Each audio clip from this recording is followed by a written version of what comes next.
Hello, ഇത് കണ്ടോ നമ്മുടെ വീടിൻ്റെ മുമ്പിൽ കുറേ തടിയൊക്കെ ഇറക്കിയിട്ടേക്കുന്നുണ്ടോ? അപ്പം നമ്മുടെ അടുത്തൊരു പ്രൊജക്റ്റാണ് കേട്ടോ. പ്രൊജക്റ്റിൻ്റെ ബിഗിനിങ് ആണ്.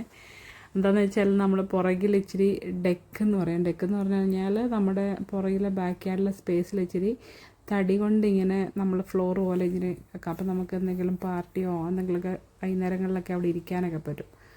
അപ്പോൾ അതിന് വേണ്ടിയുള്ളൊരു തയ്യാറെടുപ്പാണ്. അത് കൊണ്ടുവന്ന് ഇവിടെ അപ്പനും മക്കളും ഞങ്ങളെല്ലാവരും കൂടെ പെയിൻ്റൊക്കെ അടിച്ച് പെയിൻ്റൊക്കെ അടിച്ചിട്ടാണ് നമ്മളത് കുറച്ച് ദിവസം വെക്കണം. വെച്ച് കഴിഞ്ഞിട്ട് പയ്യെ പയ്യെ പുറകിലത്തെ ഡെക്കുണ്ടാക്കാൻ പോവാണ്. പാപ്പു ഡാൻസൊക്കെ കളിച്ചാണ് ഉണ്ടാക്കുന്നത് കേട്ടോ. പെയിൻറ്റ് താഴെ വീഴാണ്ടിരിക്കാൻ വേണ്ടി കുറേ തുണിയും അതൊക്കെ ഇട്ടിട്ടുണ്ട്. ഭയങ്കര ഹാർഡ് വർക്കിംഗ് ആണ് എല്ലാവരും. ഇങ്ങനെയുള്ള അൽക്കുലത്തെ പരിപാടികളൊക്കെ ചെയ്യാന്മാർക്ക് ഭയങ്കര ഇഷ്ടമാണ് കേട്ടോ. ദേഹത്തൊക്കെ പെയിൻ്റ് അടിക്കലും വല്ലയിടത്തും ഭിത്തിക്കൊക്കെ പെയിൻ്റ് അടിക്കാനൊക്കെ പറഞ്ഞു കഴിഞ്ഞാൽ വലിയ സന്തോഷത്തോടെ ചെയ്യും. അപ്പം അങ്ങനെ നമ്മൾ പെയിൻ്റ് അടിച്ച സാധനങ്ങൾ 2 ദിവസം ഉണങ്ങാനൊക്കെ വെച്ച് ഉണങ്ങിയൊക്കെ വന്നിട്ടുണ്ട്. എന്നിട്ടാണ് നമ്മളതിൻ്റെ പരിപാടി തുടങ്ങുന്നത്. എന്താണെന്ന് വെച്ചാൽ നമ്മുടെ പുറകിലിങ്ങനെ ചെറിയൊരു ആൽഫ്രസ്കോ എന്നാട്ടോ ഇവിടെ പറയുന്നത്. അപ്പം ചിലയിടത്തൊക്കെ പർഗോള എന്നൊക്കെ പറയും. പക്ഷേ നമ്മുടെ ഇവിടെ ആൽഫ്രസ്കോ എന്നാണ്. അപ്പം നമ്മുടെ ആൽഫ്രസ്കോയിൽ നിന്ന് ഞങ്ങളുടെ അവിടെ ചെറിയൊക്കെ നേരത്തെ നിന്നിരുന്നൊരു സ്ഥലമുണ്ട്. അപ്പോൾ അവിടെ എങ്ങടെ കൂട്ടി നമ്മൾ ഇച്ചിരി നീളത്തിൽ ഡെക്ക് എടുക്കാനാണ് നമ്മുടെ പ്ലാൻ കേട്ടോ. അപ്പം നമ്മുടെ പ്ലാനിൽ ശരിക്കും നമ്മുടെ ഒരു ഫ്രണ്ട്, ഒരു ചേട്ടനും സിൻസിനും കൂടെയാണ് മൊത്തം പണി ചെയ്യുന്നത്. ഇതുണ്ടോ ഇങ്ങനെ തുടങ്ങിയപ്പം ചിലരൊക്കെ ആൽഫ്രസ്കോ അങ്ങനെ തന്നെ വെച്ചിട്ട് ആൽഫ്രസ്കോയിൽ നിന്ന് അറ്റാച്ച്ഡ് ആയിട്ടാണ് ചെയ്യുന്നത് കേട്ടോ. നമ്മളെന്താണെന്ന് വെച്ചാൽ നമുക്ക് ഇതാണ് നമ്മുടെ ചെറി ട്രീ നടുക്ക് നിൽക്കുന്നത്. അവിടുത്തെ സാധനങ്ങളൊക്കെ ആദ്യം മാറ്റിയിട്ട് കുറേ കുഴിയൊക്കെ കുത്തി അവിടെ ഇങ്ങനെ മെറ്റലിൻ്റെ പോളിങ്ങനെ കുഴിച്ചിട്ടിട്ടാണ് ചെയ്യുന്നത്. അവന്മാരെല്ലാം നല്ല ആക്റ്റീവായിട്ട് ഇങ്ങനെ മണ്ണിലൊക്കെ കളിക്കാൻ ഭയങ്കര ഇഷ്ടമായതുകൊണ്ട് ഇങ്ങനത്തെ പണിയൊക്കെ ഇവർക്ക് ഭയങ്കര ഇഷ്ടമാണ് കേട്ടോ. അപ്പോൾ ഈ ആൽഫ്രസ്കോട്ട് ഇവിടുന്ന് കണ്ടോ ഇങ്ങനെ നീളത്തിൽ അങ്ങേയറ്റം വരെ എടുക്കാനാണ് പോകുന്നത്.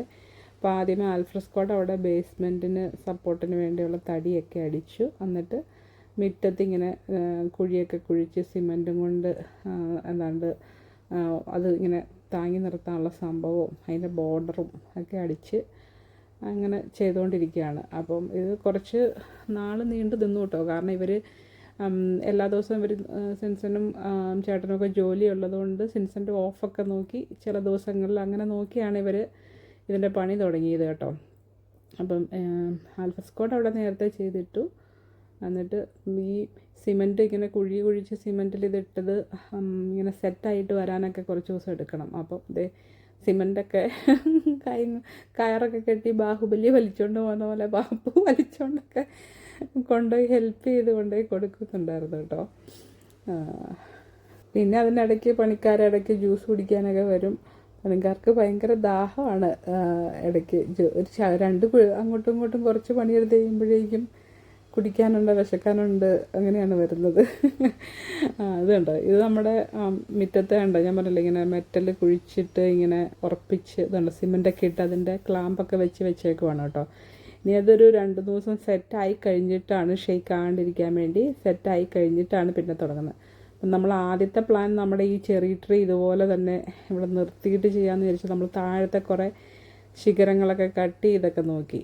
പിന്നെ നോക്കിയപ്പോഴേക്കും അത് അവിടെ നിന്ന് കഴിഞ്ഞാൽ കുഴപ്പമാകുമെന്ന് വിചാരിച്ചിട്ട് പിന്നെ അതങ്ങ് വെട്ടിക്കളഞ്ഞു കേട്ടോ. നമുക്ക് ഒത്തിരി സങ്കടമായ ഒരു ട്രീ ആയിരുന്നു അത്. അതായത് നമുക്ക് ഒത്തിരി ചെറിയ ഉണ്ടായിട്ടുള്ള ട്രീ ആയിരുന്നു. അത് വെട്ടിക്കളഞ്ഞിട്ട് പിന്നെ അങ്ങ് ചെയ്തു. അപ്പോൾ പിന്നെ അങ്ങേയറ്റം വരെ ഫ്രീ ആയിട്ട് കിടക്കും. പിന്നെ ഇവന്മാർക്ക് സ്കേറ്റ് ബോർഡിങ്ങും കളിക്കാനൊക്കെ ഇച്ചിരി സ്ഥലം കിട്ടുമല്ലോ എന്ന് വിചാരിച്ചിട്ടാണ് അങ്ങനെ ചെയ്തത് കേട്ടോ. അപ്പോൾ പതുക്കെ നമ്മുടെ പ്രോഗ്രസ് ആയിട്ട് വരുന്നു ഇതിൻ്റെ പരിപാടികൾ. ഇതൊരു സെക്കൻഡ് സ്റ്റേജ് ആയി കണ്ടോ. മൊത്തം എല്ലായിടത്തും അതിൻ്റെ ബേസ്മെൻ്റ് ആയിട്ടുള്ള സംഭവങ്ങൾ അടിച്ചു. അത് കഴിഞ്ഞ് അതിൻ്റെ മേൽഭാഗം ഇപ്പോൾ പിടിപ്പിച്ചുകൊണ്ടിരിക്കുകയാണ് ഓരോ അറ്റത്തു നിന്ന് കേട്ടോ. അപ്പോൾ ഇവിടെ നിന്നാണ് തുടങ്ങുന്നത്. ഇതാണ് മേളിലിടുന്ന തടി കേട്ടോ. ഈ തടിക്ക് മെർബു എന്നാണ് പറയുന്നത്. മെർബു അതിൻ്റെ പല ടൈപ്പുണ്ട്, പല കളറിലുണ്ട്. നമ്മളൊരു ഇച്ചിരി ചുവപ്പ് മിക്സ് ആയിട്ടുള്ളൊരു കളർ പോലത്തെ എടുത്തേക്കുന്നത്.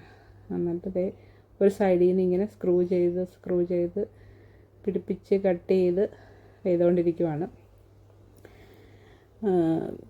എനിക്കതിന് ഏകദേശം ഒരു 3-4 ദിവസം എടുത്തു ഇതിൻ്റെ പണി ഓൾമോസ്റ്റ് തീരാൻ. ഫൈനലായിട്ടെല്ലാം കഴിഞ്ഞിട്ട് ദേ ഇങ്ങനെയാണ് ഇരിക്കുന്നത്. കഴുകി വെറുതായിട്ടൊന്ന് കഴുകിയതേ ഉള്ളൂ. ഇനി പെയിൻറ്റോ വാർണിഷോ അങ്ങനെ എന്താണ്ട് സംഭവമൊക്കെ അടിക്കാനുണ്ട് കേട്ടോ. അതിന് മുമ്പുള്ളൊരു ലുക്കാണിത്. ഇനിയിപ്പം നമുക്കിതിൻ്റെ ഇവിടെയാണ് നമ്മുടെ ചെറി ട്രീ നിന്നിരുന്ന നടുക്ക് കേട്ടോ. ഇതിന് അരികിൽ കൂടെയൊക്കെ ഇച്ചിരി ലൈറ്റൊക്കെ വെക്കണമെന്നുണ്ട്. അപ്പോൾ നമ്മളത് ആദ്യം ഇത് ചെയ്തപ്പോഴേക്കും മറന്നുപോയി അതിൻ്റെ കാര്യം. പിന്നെ അത് കഴിഞ്ഞപ്പോൾ രണ്ടാമത് അതിൻ്റെ അരികു വഴി ഇങ്ങനെ ഇളക്കിയിട്ട് ഇത് കണ്ടോ, ഈ അരികിൽ കൂടെ ചെറിയ ലൈറ്റൊക്കെ വെച്ചിട്ടുണ്ട്. വെയിലിങ്ങനെ വരുന്നതുകൊണ്ട് ശരിക്കും ക്ലിയർ അടിക്കുവാണ് ഞാൻ എടുക്കുമ്പം. എനിവേ ഇങ്ങേറ്റത്ത് നോക്കുമ്പോൾ അങ്ങനെ ഇരിക്കും. ഞാൻ പിന്നെ ഇതിൻ്റെ രാത്രിത്തെ ലുക്കും കൂടെ കാണിച്ചു തരാം കേട്ടോ. നമുക്കിത് ചെറുതായിട്ടൊരു ലൈറ്റൊക്കെ ഇട്ട് കഴിയുമ്പോൾ രാത്രി ആകുമ്പോഴേക്കും ഇത് കാണാനൊരു ഇത്തിരി ഭംഗിയാണ് കേട്ടോ. അതെ, ബോർഡർ വഴി ഇങ്ങനെ നമ്മൾ ചെറിയ ലൈറ്റ് വെച്ചിട്ടുണ്ട്. അപ്പോൾ കുറച്ചുകൂടെ ഡാർക്കായി കഴിയുമ്പോഴാണ് നല്ല ഭംഗി. അപ്പോൾ നമ്മുടെ പിള്ളേരെ കളിക്കുന്ന സാധനങ്ങളൊക്കെ എടുത്ത് ട്രാമ്പളീനൊക്കെ എടുത്ത് തിരിച്ച് വെച്ചിട്ടുണ്ട് മാർക്ക് ചാടാനുള്ള ഇതിന് ഉണ്ടോ. പിന്നെ ദേ നമ്മുടെ ചേട്ടൻ പിറ്റേ ദിവസം ആയപ്പോഴേക്കും, വെയിലുള്ള ദിവസമേ നമുക്കിതിന് പെയിൻ്റ് അടിക്കാൻ പറ്റുള്ളൂ. അപ്പോൾ അതിനേതാണ്ട് എന്തോ ഒരു പേരുണ്ട്, വാർണിഷ് അടിച്ചു കഴിഞ്ഞിട്ട് പിന്നെ ഇതിന് അടിക്കാനുള്ള പെയിൻ്റ് അടിക്കുവാണ്. പെയിൻ്റാണോ എന്തോ ഒരു സംഭവം. അതും അടിച്ച് കഴിഞ്ഞ് കഴിയുമ്പോഴേക്കും ഒരു കോട്ട് അടിച്ച് കഴിഞ്ഞിട്ട് പിന്നെ അത് ഉണങ്ങി കഴിയുമ്പോൾ അടുത്തൊരു കോട്ടും കൂടി അടിക്കണം, അങ്ങനെയാണ് അവർ പറഞ്ഞത്.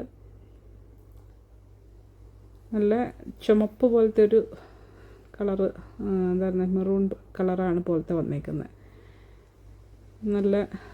നല്ല ഭംഗിയായി ചെയ്ത് കഴിഞ്ഞപ്പോൾ കേട്ടോ. നല്ല ലുക്കായി കാണാൻ. പെയിൻ്റൊക്കെ അടിച്ച് കഴിഞ്ഞിട്ടുള്ളൊരു ലുക്കാണ് കേട്ടോ. ഇത് ഇങ്ങേ അറ്റത്തുനിന്ന് അങ്ങേ അറ്റം വരെ. എനിക്ക് ഏറ്റവും ഇഷ്ടപ്പെട്ട എന്താണെന്ന് വെച്ചാൽ തുണി അലക്കി കഴിഞ്ഞ് ഉണക്കാൻ നല്ല സൗകര്യമായി. ഇപ്പോൾ എനിക്ക് വെയിലനുസരിച്ച് അങ്ങോട്ടും ഇങ്ങോട്ടും മാറ്റി വെച്ച് ഉണക്കാൻ പറ്റും. അപ്പോൾ ഇതാണ് നമ്മുടെ ആൽഫ്രെസ്കോയുടെ ഫൈനൽ ലുക്ക്. നമ്മൾ ഇനിയൊരു പാർട്ടിയൊക്കെ ഓർഗനൈസ് ചെയ്യാനിരിക്കുന്നുണ്ട്. അപ്പോൾ ഓർഗനൈസ് ചെയ്യുവാണെങ്കിൽ പാർട്ടി ഓർഗനൈസ് ചെയ്യുമ്പോൾ പാർട്ടിയുടെ വീഡിയോസ് ഇടാം. അപ്പോൾ നിങ്ങൾക്ക് ശരിക്കും കാണാം ആ രാത്രി വൈബൊക്കെ എങ്ങനെയാണ് കേട്ടോ. നിങ്ങൾക്ക് ഇഷ്ടമായെന്ന് വിചാരിക്കുന്നു. ഇനി അടുത്തൊരു വീഡിയോയിൽ കാണുന്നവരെ ബൈ. പിന്നെ മറക്കണ്ട, നിങ്ങൾക്ക് ഇതുപോലത്തെ ഇത് ഉണ്ടാക്കാൻ താല്പര്യം ഉണ്ടെങ്കിൽ കോൺടാക്ട് ചെയ്താൽ മതി. കോൺടാക്ട് ഡീറ്റെയിൽസ് തരാം കേട്ടോ, ഇത് ഉണ്ടാക്കി തന്നയാളുടെ. ബൈ.